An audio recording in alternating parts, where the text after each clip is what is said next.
Já ao vivo aqui na nossa live para o Centro Espírita Joana d'Arc de Amor e Luz em Miguel Pereira.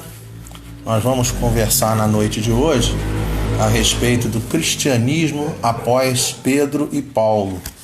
Nós tentamos fazer a live por outro intermédio, não conseguimos, por isso aqui um atraso pequenininho aí de um minuto, mas vamos em frente, né? Que Deus abençoe a todos nós. Eu queria dizer a vocês que nós vamos fazer a página de abertura, é do livro Fonte Viva, né? Vocês estão vendo aí, Chico Xavier, Emmanuel, e a página é de número 72, Incompreensão.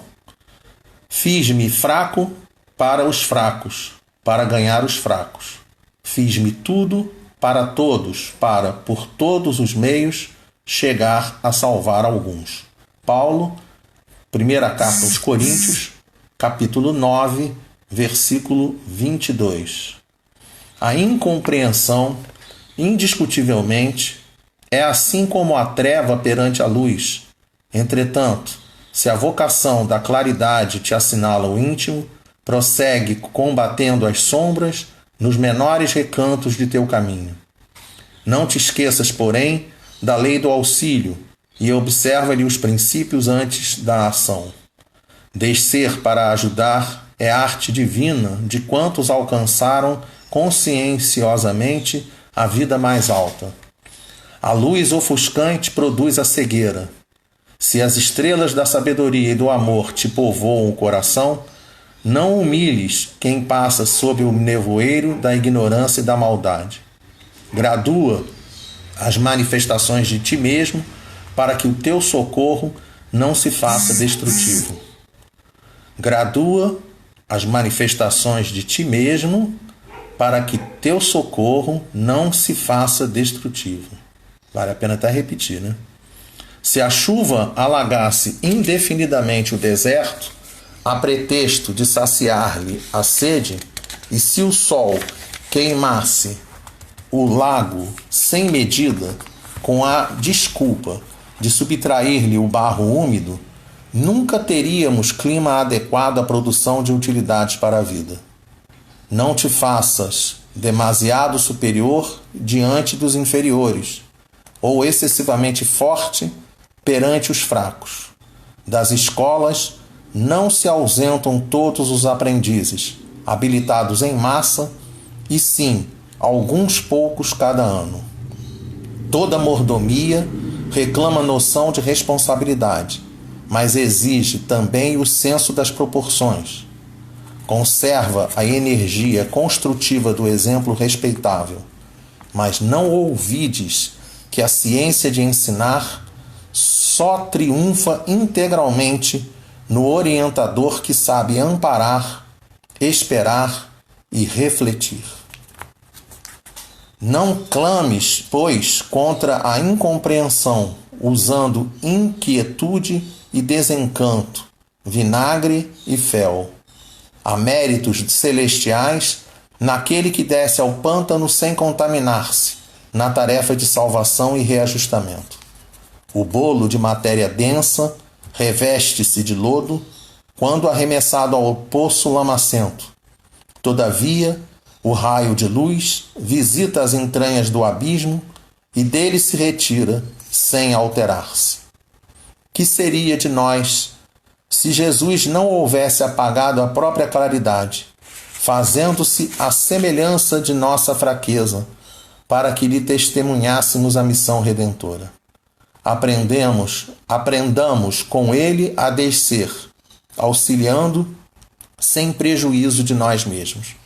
E nesse sentido, não podemos esquecer a expressiva declaração de Paulo de Tarso, quando afirma que, para a vitória do bem, se fez fraco para os fracos, fazendo-se tudo para todos, a fim de, por todos os meios, chegar a erguer alguns.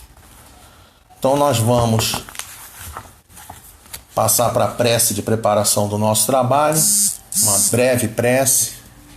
Deus Pai amado, nesse momento, A Ti elevamos os nossos pensamentos em oração, louvando o Teu santo nome, agradecendo pela oportunidade do estudo na noite de hoje e pedindo que a mensagem que será trazida tenha a utilidade para todos os seus destinatários, que cada um dos irmãos que estarão presentes na noite de hoje e até mesmo aqueles que verão posteriormente, que todos possamos aproveitar da melhor maneira todos os ensinos trazidos por esses emissários de luz.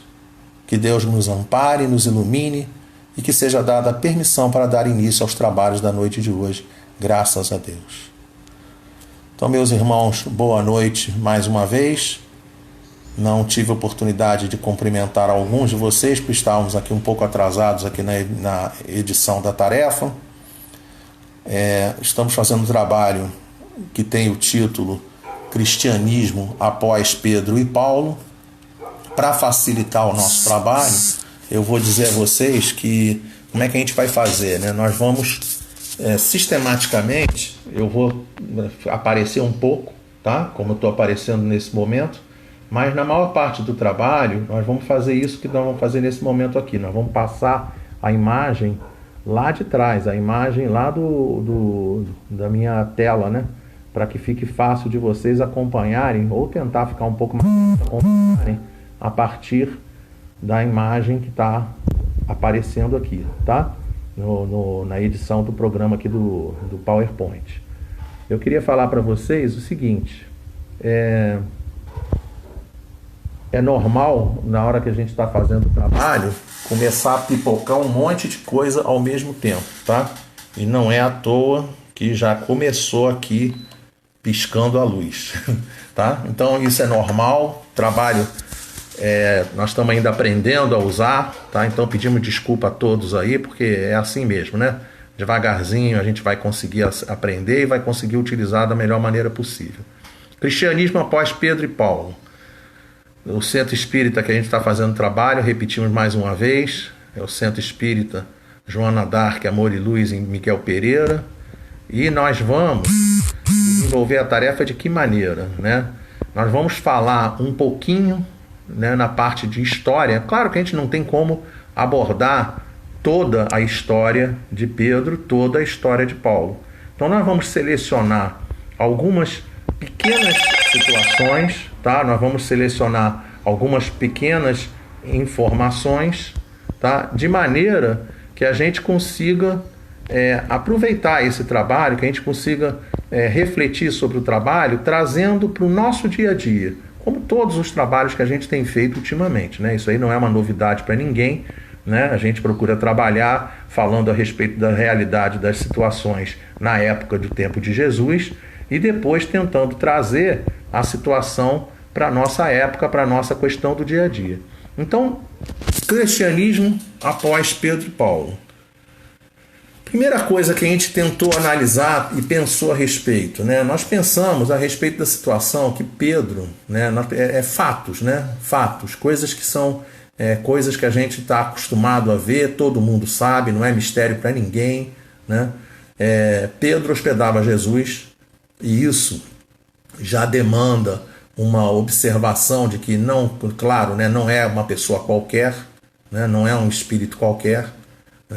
Se ele hospedava Jesus é porque ele tinha merecimento, tinha hierarquia espiritual, tinha condições, tinha cabedal suficiente para poder encarar esse tipo de tarefa, esse tipo de responsabilidade. Então, paralelamente, nós também conseguimos concluir que Pedro, ele tinha confiança total de Jesus. Jesus confiava plenamente nele.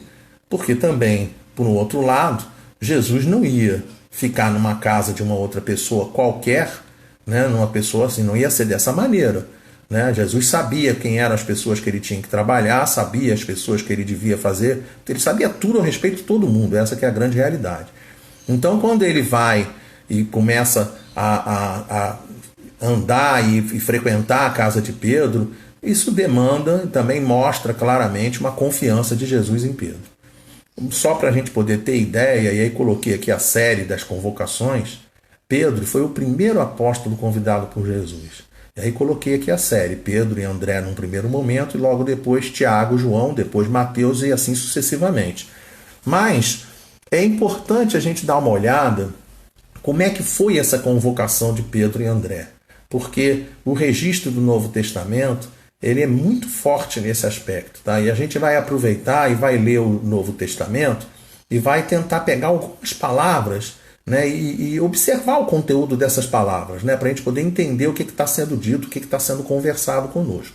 Então nós mostramos aqui uma imagem de Pedro e André pescando e depois a gente mostra o registro, né, que está lá em Marcos capítulo 1, versículo 17, né, é Jesus falando: vinde após mim e eu vos farei pescadores de homens. Essa observação que está ali no Evangelho de Marcos, a gente gosta muito de registrar essa frase, essa palavra após mim, né? Vinde após mim, ele está dizendo o seguinte, que ele vai mostrar ensinamentos, né? E aí é importante a gente olhar, né? Porque quando isso aqui é um exercício que o pessoal que já nos conhece, né? O pessoal lá de Miguel Pereira, então tá craque nisso, né? A gente às vezes chega para as pessoas e diz assim, né? Olhando assim, esse daqui é Pedro e André. Aí a pessoa fala: como é que é o nome desse? Aí a pessoa fala: Pedro, tá certo, esse aqui é Pedro. E o nome desse? André, tá certo, é André. Mas eu queria dizer a vocês o seguinte, né? Eu estou vendo algumas pessoas aqui, algumas pessoas presentes aqui no nosso trabalho, né? Só para a gente poder saber, esse cara que está aqui, né, é a Mônica Peca, tá? É a Mônica que está aqui, amiga minha de muitos anos, tá? Que está assistindo a tarefa. Ela vai falar assim: eu, né? Claro que não é a Mônica, esse cara que está aqui, esse aqui é Pedro. Mas, quando a gente olha o que Jesus está fazendo, não é um convite lá do ano 30, é um convite do ano 2020. É agora.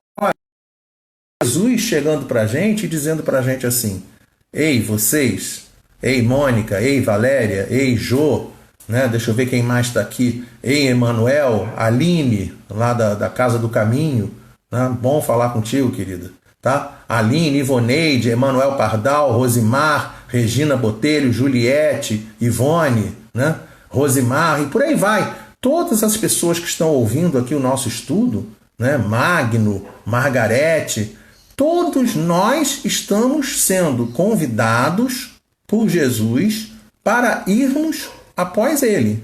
É isso que ele está falando para a gente, tá? Só para ter uma ideia aqui, a minha internet caiu agora há pouco, né? Então deve ter dado uma travadinha aí, vocês vão perder a conexão, não tem jeito, tá? Paciência. O convite é para cada um de nós. Nós somos os convidados. E ele está dizendo para a gente assim, que a partir do momento que nós nos conectar aos ensinos dele, nós nos faremos pescadores de homens. Como é que a gente vai ser pescador de homens? De maneira muito simples. A gente vai passar a amparar as pessoas que estão à nossa volta. A gente vai começar a caminhar, né, na nossa caminhada evolutiva, no nosso dia a dia. A gente vai estar caminhando, vai estar agindo, vai estar... mas é tempo de Covid. Tudo bem, é tempo de Covid, tá? Mas como é que vai funcionar? A gente vai, pouco a pouco, começar a se comportar de uma maneira tal que essa maneira vai transparecer os comportamentos e os ensinamentos que Jesus trouxe para cada um de nós. Reparem que isso não é uma coisa fácil, né? Isso é uma coisa que demanda muito tempo, é uma coisa demorada, é uma coisa que mas a gente vai conseguir fazer isso nessa encarnação? Provavelmente não, tá? Mas isso não quer dizer que a gente não deva tentar e não deva trabalhar. A gente tem que fazer, desde esse momento, o máximo possível. É isso que a gente precisa fazer, tá? Tem que trabalhar, tem que se esforçar para seguir os ensinos do nosso querido Mestre Jesus. Não tem jeito, tá? É isso que a gente precisa fazer. Aí ele pega, logo seguir, ele vai na direção de João e Tiago, lembrando que Pedro e André pescadores, sócios de João e Tiago, né? João e Tiago, filhos de Zebedeu. E aí na hora que eles vão na direção de João e Tiago, né?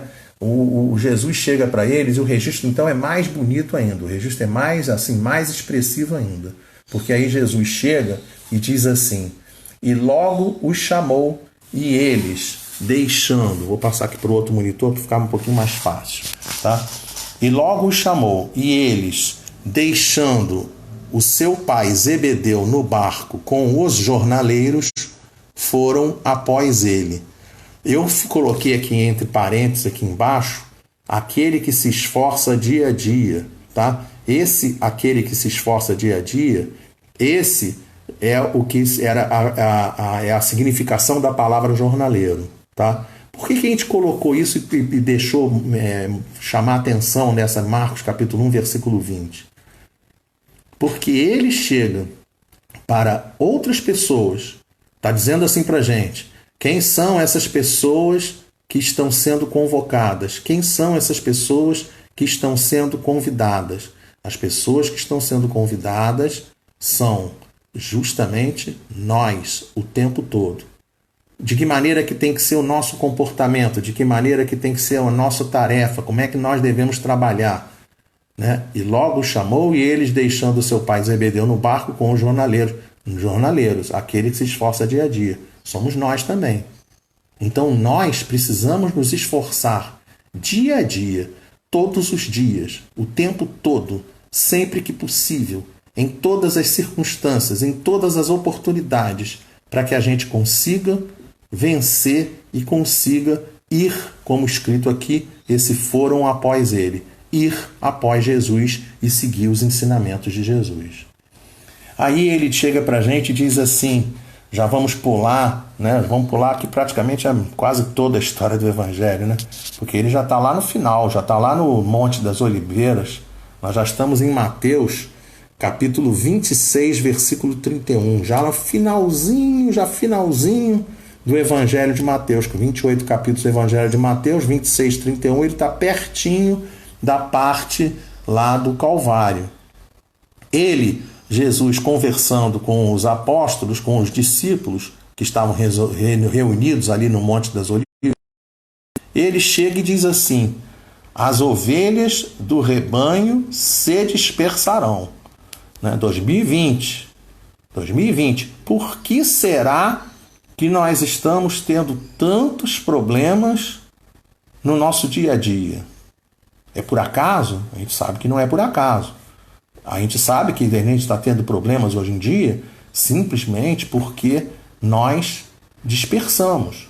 Nós não seguimos os ensinos de Jesus da maneira como nós deveríamos seguir. E aí, quando ele diz isso, as ovelhas do rebanho se dispersarão, os apóstolos olham o assunto, né? Jesus olha assim, os apóstolos olham e ficam, não é possível, né? E aí Jesus olha de volta e diz para eles, olha aqui, ó, vocês aí estão todos falando não sei o quê, todo mundo achando que ninguém vai dispersar, mas aí você, Pedro, só para você ter noção, você vai me negar. E anuncia a negação. Pedro, obviamente, né, ele, né, não, que isso, jamais farei isso, eu te amo, não vou fazer.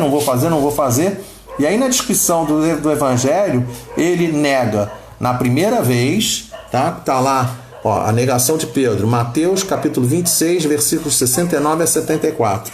Ele nega uma vez, ele nega a segunda vez e nega a terceira vez. E quando ele nega a terceira vez, o que acontece? Né? Diz lá no Evangelho de Mateus, capítulo 26, versículo 75, diz que Pedro chora amargamente após a terceira negação. Por quê? Porque ele percebe que ele caiu do cavalo. Ele percebe que ele acabou fazendo justamente o que ele disse que não ia fazer. E aí eu fico pensando assim, quem será esse cara que diz que vai fazer uma coisa e acaba não fazendo o que diz que vai fazer? Né? Quem será esse cara?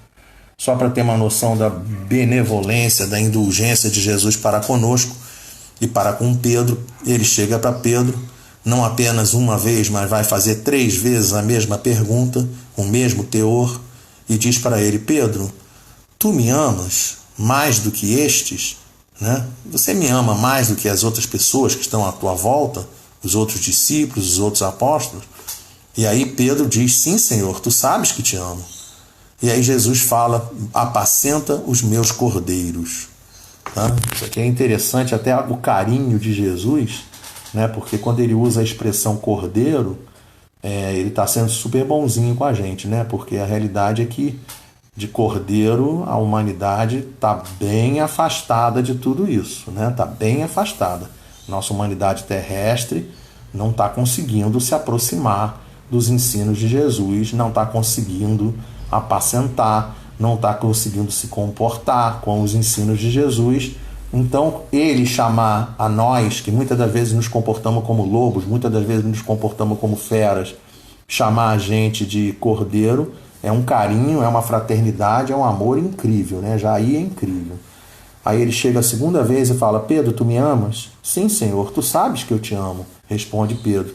E aí Jesus mais uma vez diz para ele: apacenta os meus cordeiros. E aí pela terceira vez eu fico imaginando o diálogo de Jesus com Pedro quando chega essa terceira vez. Quando chega essa terceira vez eu acredito, né, acredito piamente que Pedro deve ter desmontado, tá? Desmontado. Queria registrar aqui que a Mara colocou aqui no comentário: sou eu. Mara, não é só você não, somos todos nós mesmo, sabe? Porque a gente tem que perdoar, tem que ser bom, tem que ser correto, tem que ser carinhoso, tem que ser fraterno, tem que ser... né? E acaba que a gente não consegue fazer isso, né? Na hora que a gente tem que demonstrar o nosso amor, a gente acaba falhando justamente na lei do amor. E aí quando ele chega a Jesus e pergunta para Pedro: Pedro, tu me amas? Aí o Pedro já emburacou totalmente, já devia estar chorando desesperadamente, né? Dizer: amas-me, né? Senhor, até a terceira vez você está perguntando, né? Pergunta 3 vezes porque errou 3 vezes, né? E aí é assim que funciona. E aí ele fala: Senhor, tu sabes que eu te amo. E aí Jesus já trata de outra maneira a nossa humanidade, continua sendo uma maneira muito carinhosa, né? Porque outro dia me perguntaram assim, por que ele usou o termo ovelhas? Aí eu falei assim, porque ele poderia usar bodes, né? Mas é fácil a gente saber a diferença da ovelha para o bode, né? A pessoa falou: qual é a diferença da ovelha para o bode? Eu falei: muito simples. Para na frente deles, se você ficar parado, é ovelha. Se você correr, é bode, né? De uma maneira, fazendo uma referência, né, à grosseria dos bodes, que muitas vezes dão corrida na gente, né? E aí então, mas Jesus está falando para a gente: apacenta minhas ovelhas. E aí interessa a gente saber, interessa a gente observar como é que funciona essa questão da tarefa do apacentar as ovelhas. Quem tem a tarefa de apacentar as ovelhas? Numa primeira impressão, né, a primeira impressão que cabe a gente é essa assim, tá? Aquele que tem mais, aquele que possui maiores recursos, vai apacentar aquele que tem menos recursos. Quem mais tem vai apacentar quem menos tem. Apacentar, é interessante também a gente lembrar que apacentar, esse apacentar que está aqui, às vezes a pessoa pensa que é levar paz, mas não é levar paz. Apacentar é passere, é levar alimento, né? É levar alimento, no caso, alimento espiritual. Então, quem é que tem a tarefa de levar alimento espiritual, de amparar, de conversar, de dar colo, né? De dar as melhores condições necessárias para as pessoas?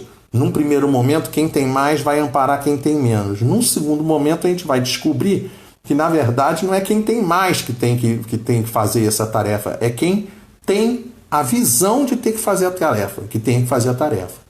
Porque se fosse esperar que a pessoa tivesse mais para poder ter condições de fazer alguma coisa, simplesmente ia acontecer o seguinte: a gente jamais ia conseguir trabalhar.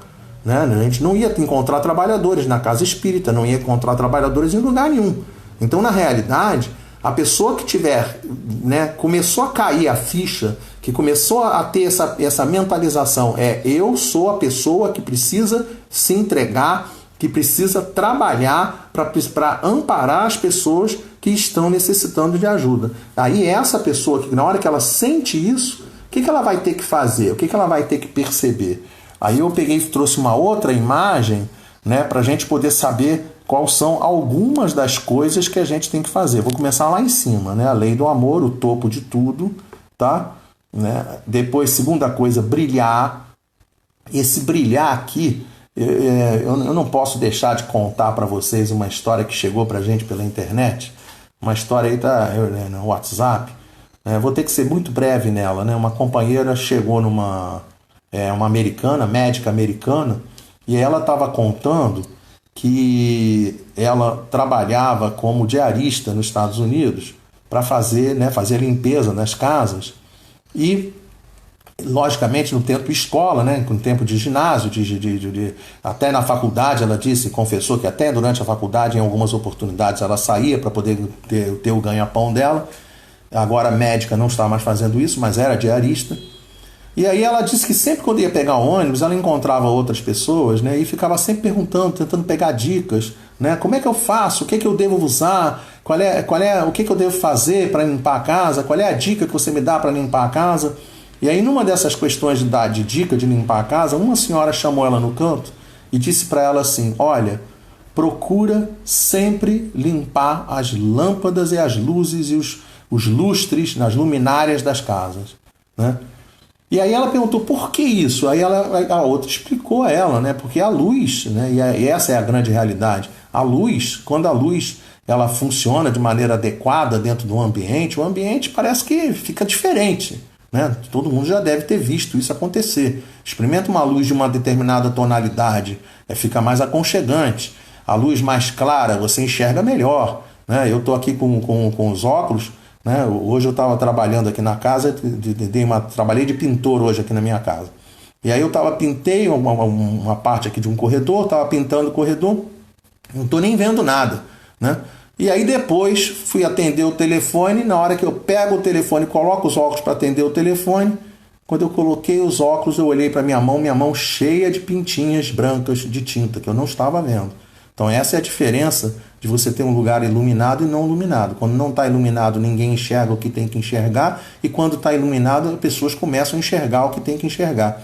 E aí a médica deu o pulo do gato, porque ela disse assim, que quem tem que limpar as luminárias não é só limpar as luminárias da casa da gente, não. Nós temos que limpar as nossas luminárias também. E evocando, ela não falou isso, mas na minha cabeça ficou claro, né, que o ensinamento que está sendo evocado para a gente é esse brilhar aqui, é esse brilha a vossa luz. Não interessa a situação que você está, não interessa a questão que você está vivendo. Né? A companheira Vânia contribuiu aqui com a gente, dizendo assim, nesse momento que estamos na quarentena, algumas pessoas estão ajudando os necessitados. É isso. E ajudar os necessitados, né, não é ajudar os necessitados só levando alimento, doando alguma coisa, mas ajudar de outras maneiras. Por exemplo, tendo compreensão, demonstrando e indicando e levando e estimulando que as pessoas tenham coragem, conversando, ao invés de conversar coisas tristes, conversar coisas que levem as pessoas na ideia da esperança, estreitar os laços entre as pessoas. Por exemplo, aproveitar as oportunidades que a gente tem, esse tempo, que, né, nós, né, algumas pessoas que estão olhando aqui assim, tem gente de Nova Iguaçu, tem gente de Marataízes, tem gente de vários lugares falando aqui conosco. Mas eu queria dizer uma coisa para vocês. Quando a gente está aqui no Rio, consumido pelo dia a dia, a gente às vezes não consegue, não tem tempo nem de falar ai. Minha mãe falou hoje para mim assim de manhã, né, falou assim para mim, nossa filho, é muito legal esse negócio que está acontecendo agora, né, o lado positivo das coisas negativas, né, é muito legal porque dessa maneira como você faz, você consegue atingir, consegue falar com o maior número de pessoas, você não tem o teu deslocamento. Sim, é verdade, mas a gente perde o tempo de deslocamento e ganha pelo calor humano. Agora a gente ganha o tempo. Então aproveita o tempo que a gente não tem normalmente para estreitar o laço de amizade com as pessoas, para estudar mais, para investir melhor o seu tempo, para você exercer a fé, para você orar. Olha aí uma excelente forma, Vânia Lima, uma excelente maneira da gente ajudar as pessoas quando a gente não pode se locomover. Não é sempre que a gente pode se locomover. Né? Ensinar as pessoas e demonstrar que persistir vale a pena. Cuidar da saúde.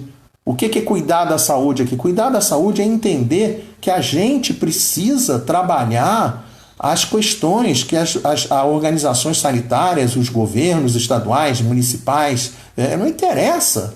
Entendeu? Não interessa o que está acontecendo. A pessoa, ela precisa entender que ela não está cuidando da sua própria saúde. Olha aqui, acabei de receber um vídeo impressionante, tá? Impressionante. Falando o seguinte, que a pessoa, o tempo de cura desse vírus, do corona, o tempo de cura do corona é de aproximadamente 21 a 28 dias. Então, muitos irmãos que se recuperam do corona em torno de mais ou menos 12, 13, 11 dias. Só que a pessoa ainda está transmitindo.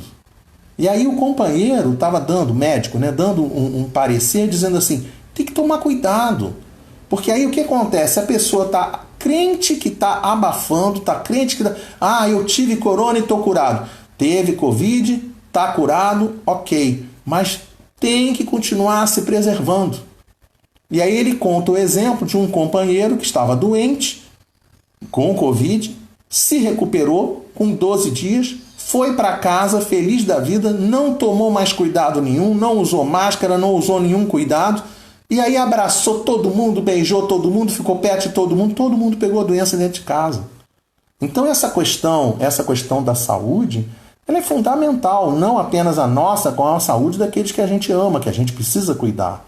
A serenidade, ao invés de tratar dos assuntos do dia a dia com desespero, com terrorismo, só com mensagens bombásticas, nem sempre verdadeiras, toma cuidado, dá uma leitura.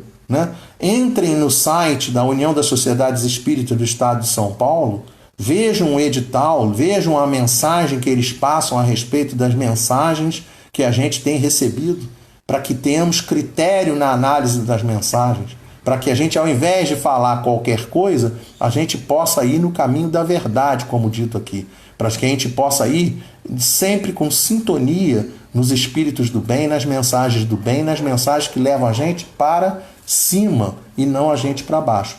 E, sobretudo, finalmente, uma última colocação aqui, essa daqui, claro que não são todas, são algumas das colocações, formas da gente conseguir apacentar as ovelhas, é a trabalhar a força de vontade das pessoas, porque através da vontade, da submissão da vontade de Deus, do nosso desejo, submissão da vontade de Deus, é a maneira que a gente tem de conseguir progredir e conseguir se desenvolver e alcançar os mundos superiores mais rapidamente.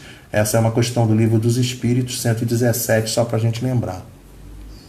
A gente vai adiante, e aí já vamos começar aqui a falar sobre Paulo de Tarso, tá?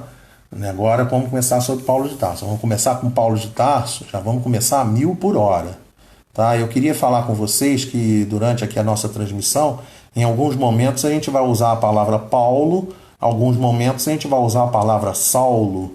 Saulo é antes da conversão, Paulo após a conversão. Não estamos preocupados, nesse preciosismo de Paulo e Saulo. Não estamos preocupados, tá?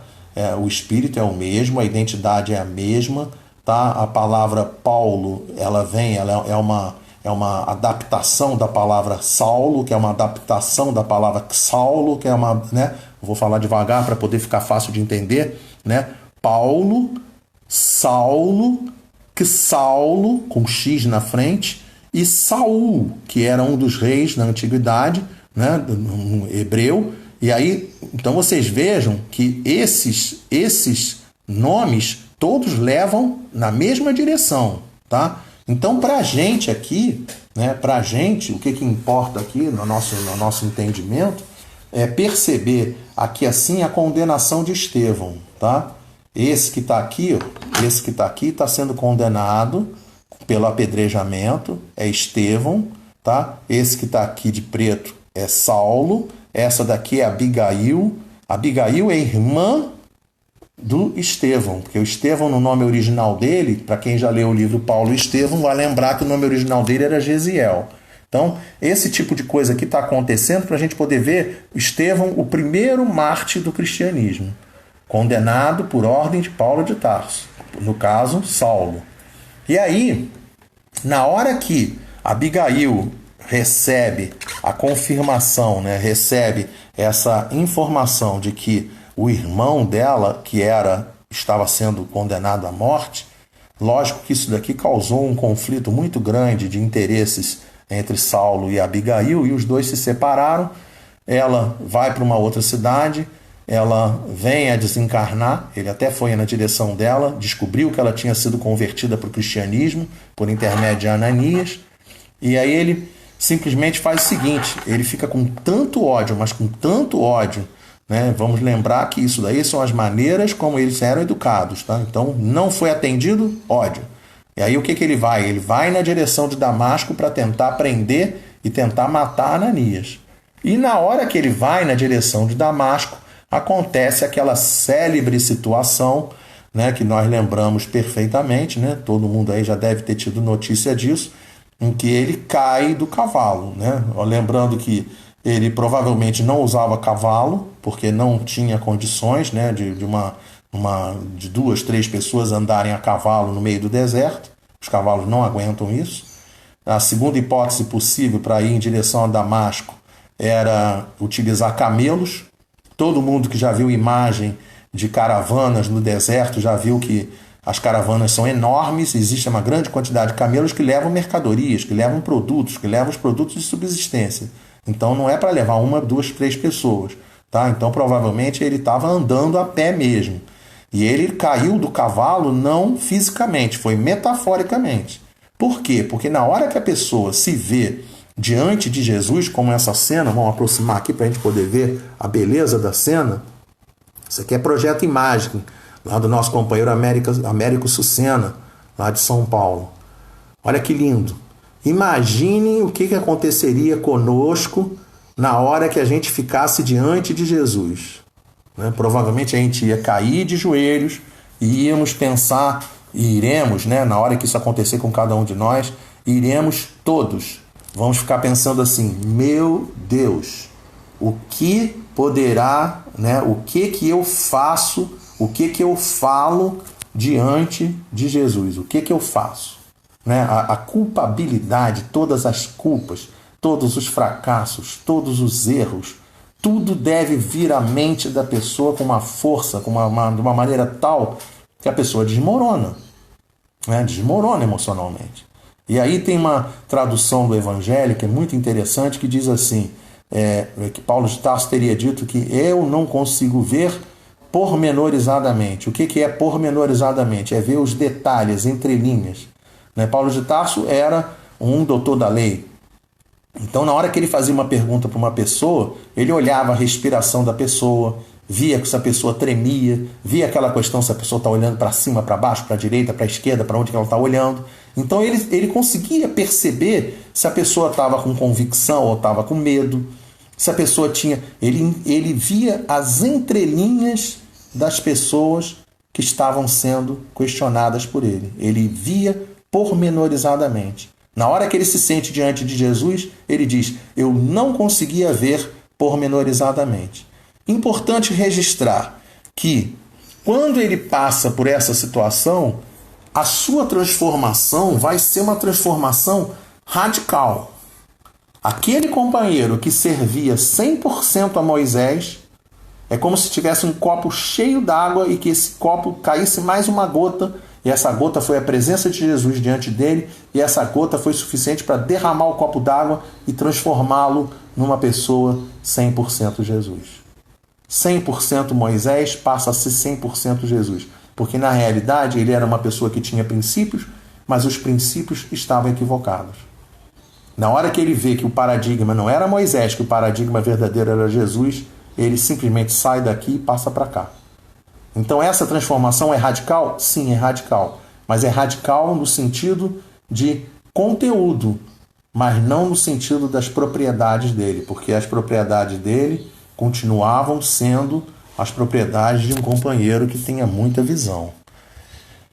E aí ele vai para uma determinada, né, estalagem, fica lá hospedado, né? E aí quem é que vai ajudá-lo? Nada mais, nada menos do que o próprio Ananias, né?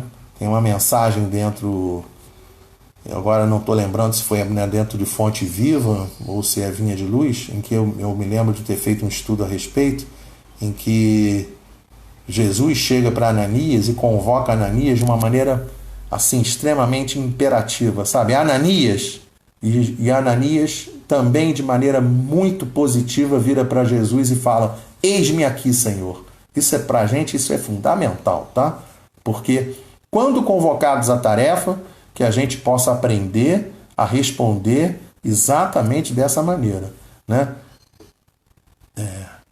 Olhou para a pessoa, tá? Para saber se a pessoa está se preparando, está preparada para o serviço. Se a pessoa, né? Eu não sei se eu vou, não sei se eu não vou. Estou vendo aqui Maria Lúcia Lopes, lá de Piúma. Né, Maria Lúcia, se Jesus chegar, né, e falar lá com você, contigo, com o Lenilton, com qualquer companheiro, falou: Maria Lúcia, a nossa resposta tem que ser: eis-me aqui, Senhor. Pronto, estou pronto para servir, estou pronto para trabalhar, estou pronto para fazer tudo que tiver que ser feito.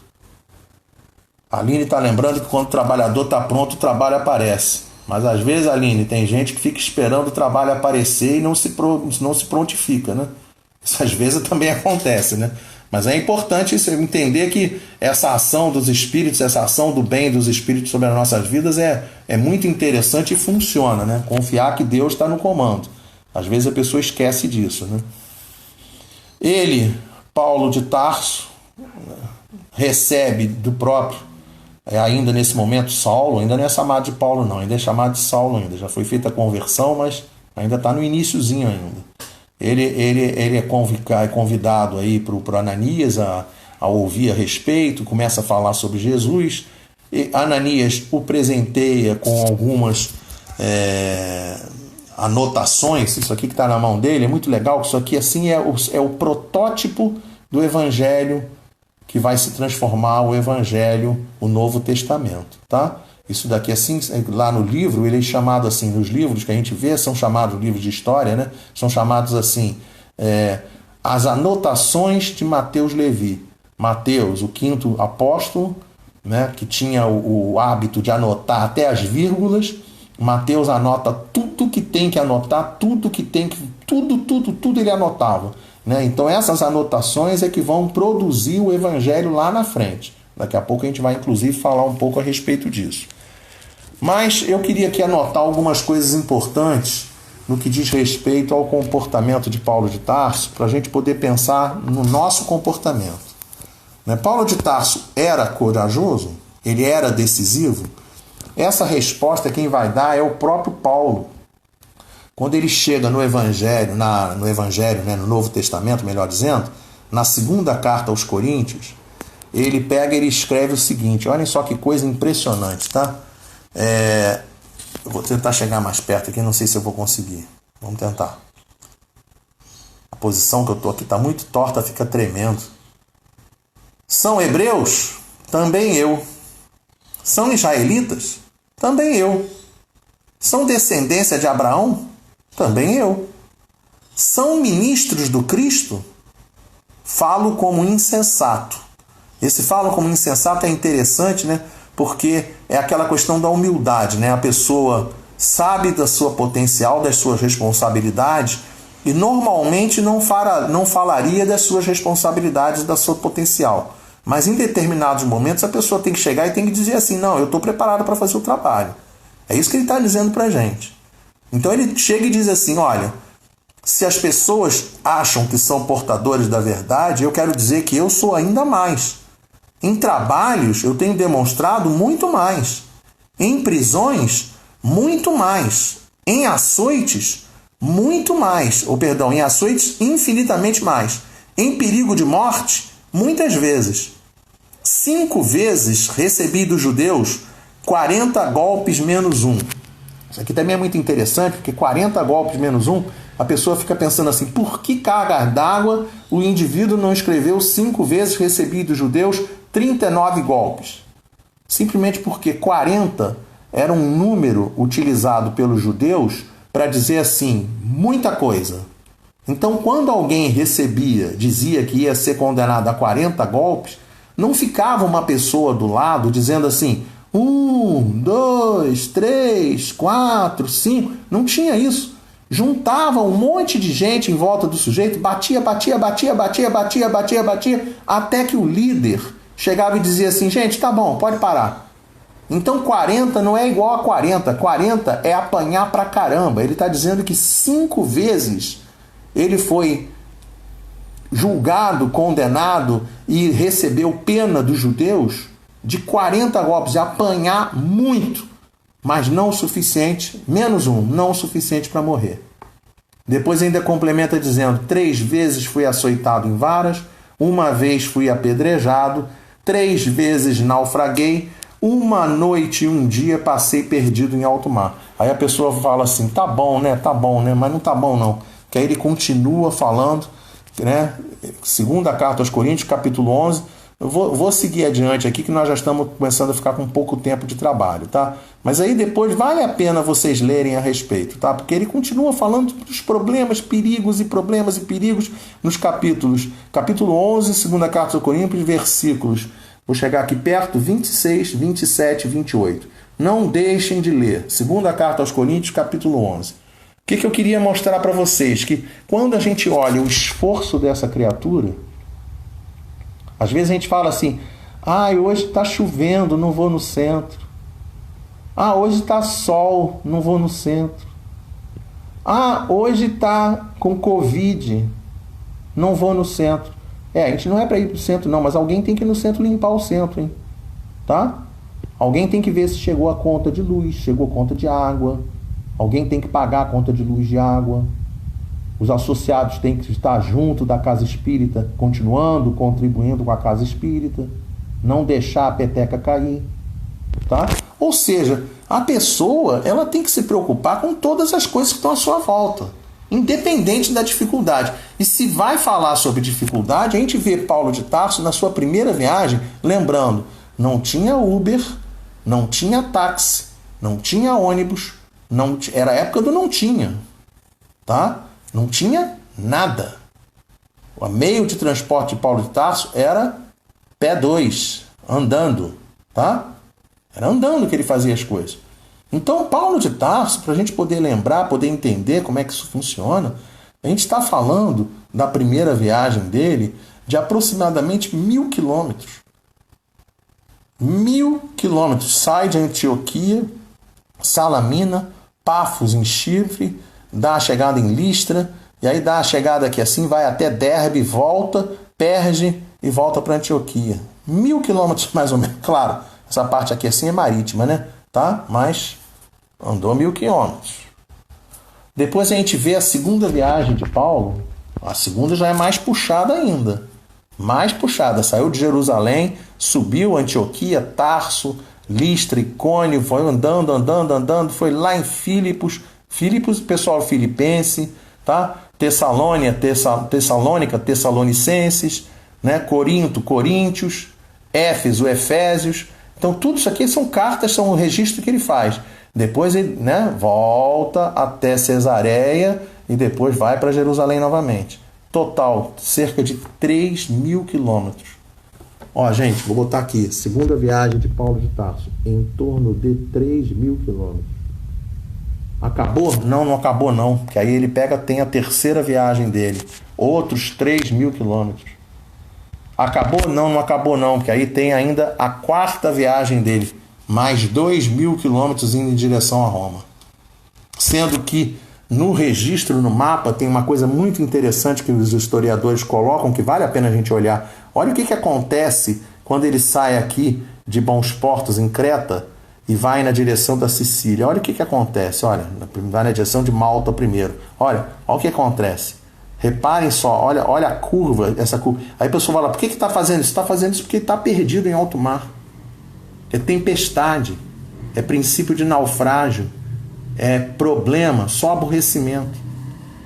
Então isso mostra pra gente, para que isso serve pra gente? Pra gente poder ver o seguinte: é difícil o trabalho na casa espírita? É difícil o trabalho nas nossas casas, nos nossos lares, no nosso dia a dia?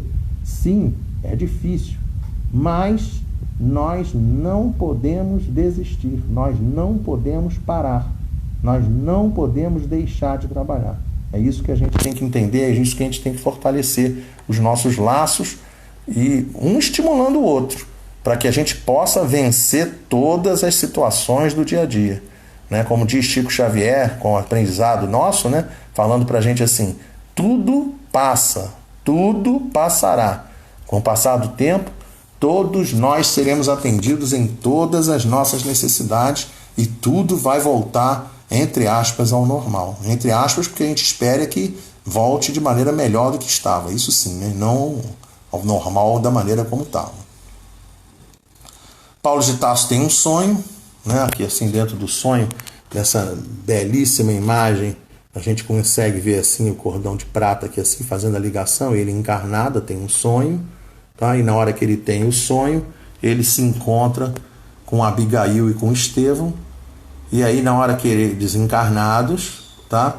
E aí Abigail vai trazer para ele, né, através das reflexões que ele vai trazendo, ela vai trazer aquela famosa série de orientações: ama, trabalha, espera, perdoa.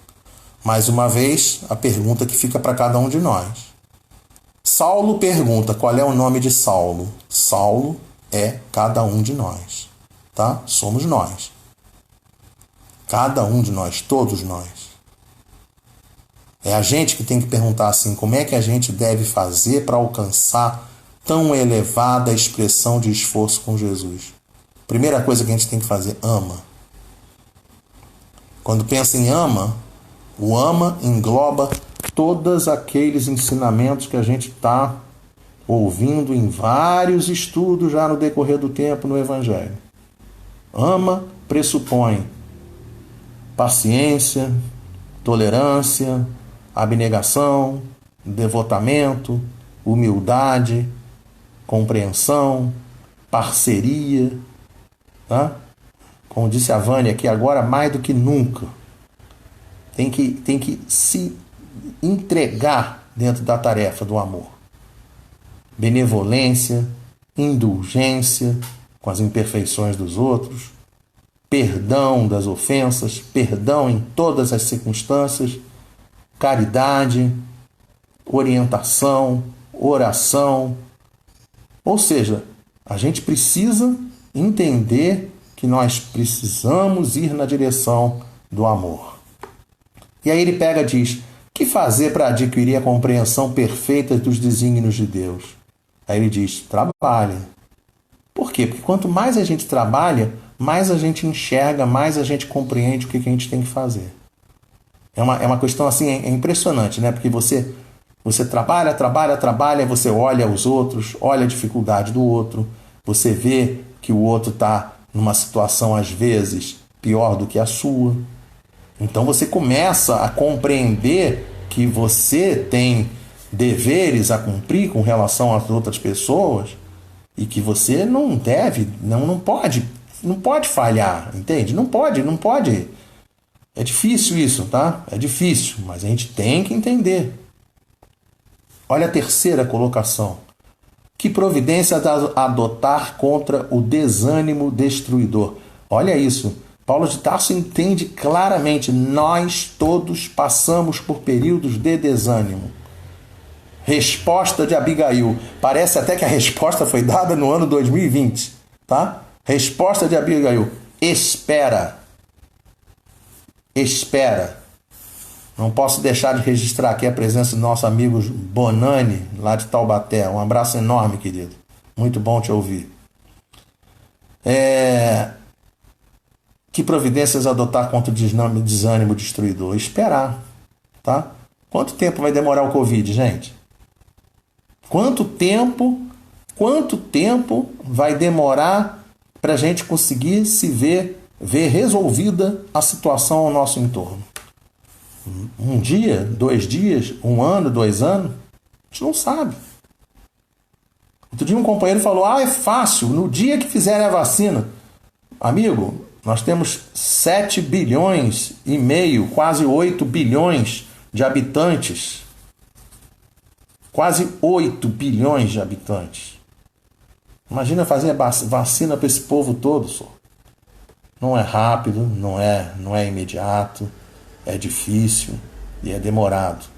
Não vai ser rápido. tá? Não vai ser rápido. Tem que ter paciência, com calma, devagarzinho a gente chega lá, tá? Outra participação fundamental de Paulo de Tarso, eu já falei tudo. A última coisa que eu esqueci de falar foi aqui embaixo. Olha, como conciliar as grandiosas lições do Evangelho com a indiferença dos homens. Perdoa. Isso vai acontecer muitas das vezes, tá? Às vezes a gente lembra de determinados companheiros e companheiras que não precisa nem ter indiferença ou falta de compreensão dos homens na rua, não. Às vezes é dentro de casa mesmo, tá? Às vezes a pessoa chega e fala assim, o que você vai fazer no centro? O que você tanto vai fazer no centro espírita? Isso é uma pergunta complicada, né? Isso é uma pergunta complicada da gente ouvir, tá? Tem que perdoar. Perdoar, esquecimento, tá? Não dar valor, não dar tanto peso e não parar, sobretudo, tá? Não parar. Uma outra contribuição extraordinária de Paulo de Tarso. Se Pedro vem através do apacenta suas ovelhas, nós vemos Paulo de Tarso com a visão estratégica extraordinária, percebendo que somente as anotações não existiria evangelho hoje em dia somente com as anotações de Mateus Levi.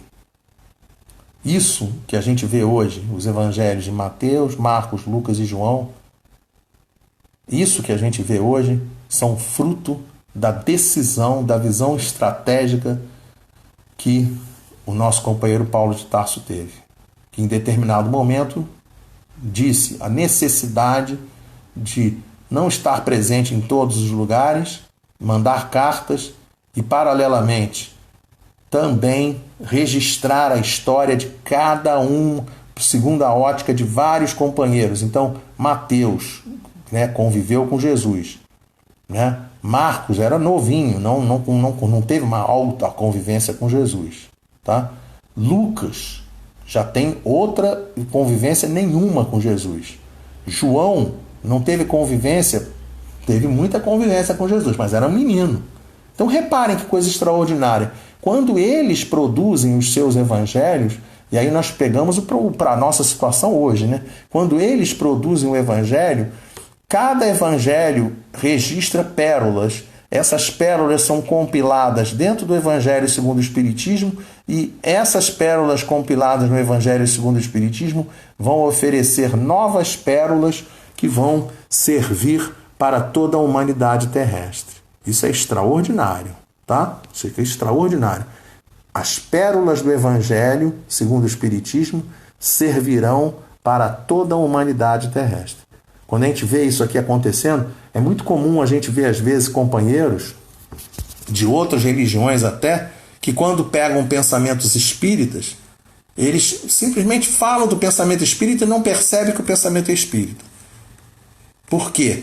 Porque esse pensamento, esse conteúdo, é um conteúdo que atende originalmente aos pensamentos e aos registros de Mateus, Marcos, Lucas e João. Essa é a origem dos pensamentos. Então, nós não temos Evangelho segundo o Espiritismo, um novo Evangelho. O Evangelho segundo o Espiritismo é o mesmo Evangelho de Mateus, Marcos, Lucas e João, que está compilado, que está montado e explicado de maneira melhor e que vai servir para toda a humanidade terrestre.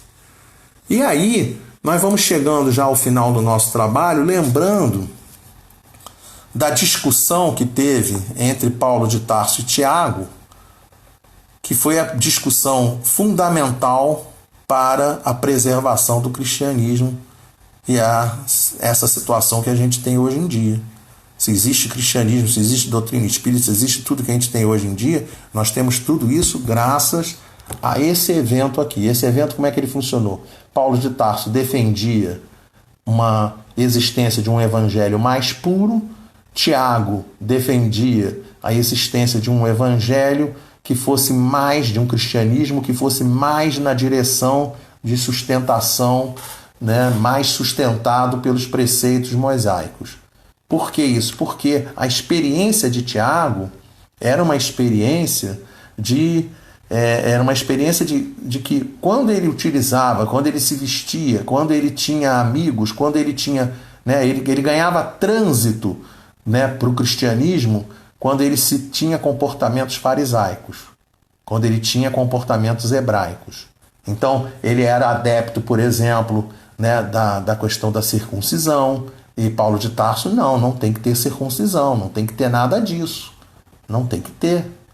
Não tem que ter mais hábito hebraico, não tem mais isso. E aí aconteceu uma coisa interessantíssima, porque Pedro amava Paulo, Pedro amava Tiago. E aí Pedro fica naquela assim, o que eu faço?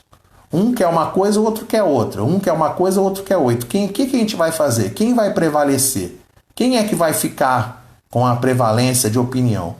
Se Pedro atende a um, não atenderá a outro. Se atende a outro, não atenderá a um. E aí Pedro se recolhe e aí recebe aquela intuição espetacular do apacenta minhas ovelhas. E aí ele chega para os dois e fala para os dois, olha, eu não vou aqui nem falar para um com razão, nem para o outro com razão. Nós vamos aqui pensar que a gente tem que trabalhar em nome de Jesus, é isso que a gente tem. Isso aqui é fundamental para a casa espírita, porque vira e mexe a casa espírita e a gente encontra situações em que as pessoas querem dar razão. A pessoa quer ter razão. Não, eu tenho razão, ele tem razão, eu tenho razão. Ninguém tem razão. A razão que existe é trabalhar. É o ama, trabalha, espera, perdoa, que foi ensinado ali por Abigail. Essa que é a razão de cada um de nós. Larga tudo para lá e vamos trabalhar em nome de Jesus. É isso que importa. E aí, diante dessa colocação de Pedro, um pouco adiante, dentro do livro Paulo e Estevão, Paulo de Tarso e Tiago, né, entram num acordo, apaziguaram, né, ficaram tranquilos, ficaram mais calmos, acabaram com aquelas discussões, de que não ia ter fim nunca, e aí simplesmente a gente tem a perpetuação do nosso evangelho, do cristianismo, da maneira como a gente tem hoje em dia. E aí, dessa maneira, nós concluímos a tarefa, esperamos que tenhamos sido claros nas nossas colocações.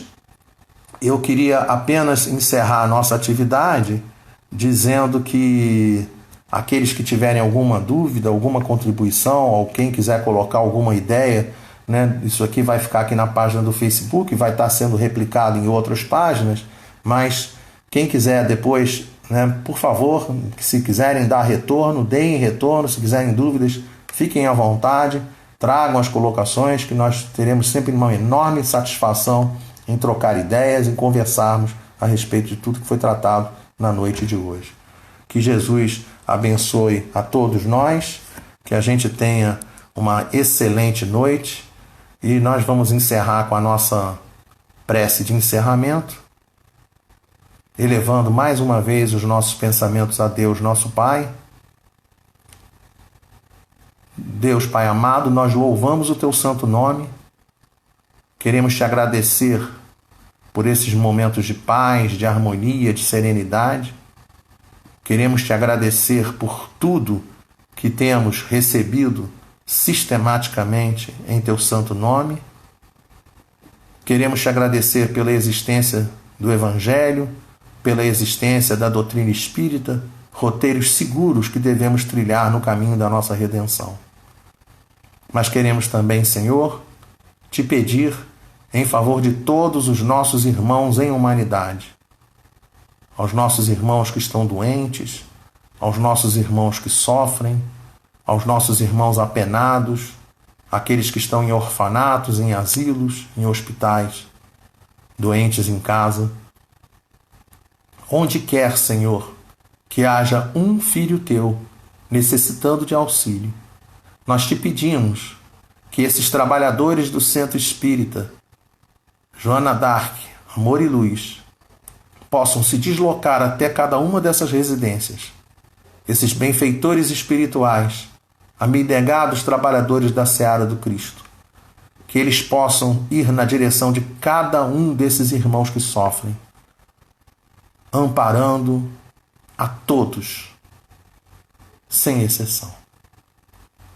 Que as Tuas bênçãos se façam para todos nós na noite de hoje. Paz em Cristo Jesus. Que Deus nos abençoe. Nós vamos dar por encerrada a nossa live. Beijo para todos. Uma enorme satisfação de estar aqui com todos vocês. Fiquem com Deus.